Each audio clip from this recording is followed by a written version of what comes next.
മലയാളികളെ സംബന്ധിച്ചിടത്തോളം ഈ വർഷത്തെ പെരുന്നാൾ ഇമ്മിണി വലിയ പെരുന്നാളാണ്.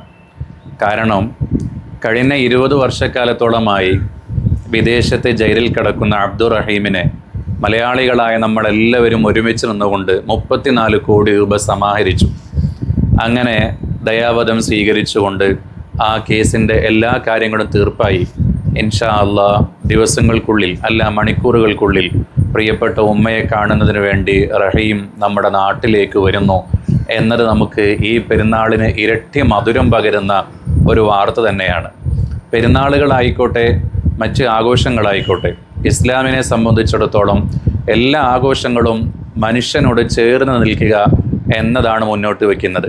ഇസ്ലാം മതം കൊണ്ട് ലക്ഷ്യം വെക്കുന്നത് തന്നെ മനുഷ്യനെ സംസ്കരിക്കുക, മനുഷ്യന് നല്ലൊരു ഭാവി ഉണ്ടാക്കി കൊടുക്കുക, ഇരുലോക വിജയം മനുഷ്യനെ കൈവരിക്കാൻ കഴിയുക എന്നുള്ളതാണ്. പെരുന്നാളിൻ്റെ ആഘോഷങ്ങൾ എടുത്തു നോക്കൂ. പെരുന്നാളിൻ്റെ ആഘോഷം തുടങ്ങുന്നത് തന്നെ അള്ളാഹു അക്ബർ എന്ന് പറഞ്ഞിട്ടാണ്. എന്താണ് അള്ളാഹു അക്ബർ എന്ന് പറഞ്ഞാൽ അതിൻ്റെ അർത്ഥം അള്ളാഹു ആണ് വലിയവൻ എന്ന് വെച്ചാൽ നമ്മളൊന്നുമല്ല എന്ന ഒരു ചിന്തയാണ് ഓരോ പെരുന്നാൾക്കുണ്ടാകേണ്ടത്. അപ്പോൾ ഒരു ആഘോഷം തുടങ്ങുന്നത് തന്നെ നാഥനാണ് വലിയവൻ, ഞാനൊന്നുമല്ല എന്ന ചിന്ത വേണം. നമ്മുടെ സമൂഹത്തിൽ വ്യത്യസ്തങ്ങളായ പ്രശ്നങ്ങൾക്ക് പ്രധാനപ്പെട്ട കാരണം അഹങ്കാരമാണ്, അഹന്തതയാണ്, ഞാനെന്ന ഭാവമാണ്. ഇതെല്ലാം ഇല്ലാതാക്കിക്കൊണ്ട് നീ ഒന്നുമല്ല, എല്ലാത്തിൻ്റെയും അധിപൻ അള്ളാഹുവാണ് എന്ന് ആവർത്തിച്ചുകൊണ്ടേ പറയുക.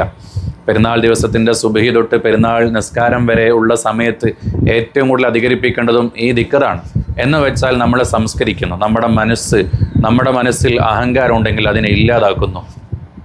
അടുത്തൊരു പെരുന്നാൾ നിസ്കാരത്തിനു വേണ്ടി പള്ളിയിലേക്ക് പോകുന്നു. വിധേയത്താണ്.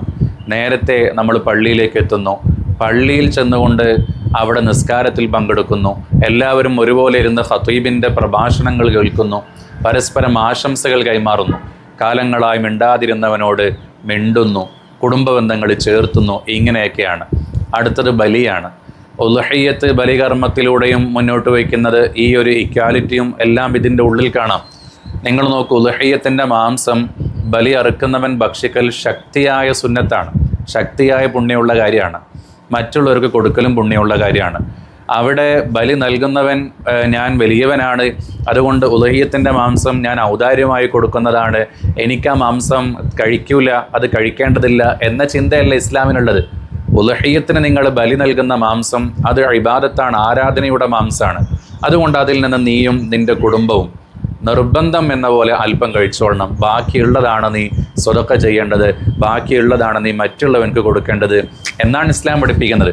അഥവാ ബലി നൽകുന്നവൻ, ബലി അറുക്കുന്നവനോ അത് സ്വീകരിക്കുന്നവനോ ഏറ്റക്കുറിച്ചിലൊന്നുമില്ല, എല്ലാവരും തുല്യരാണ്.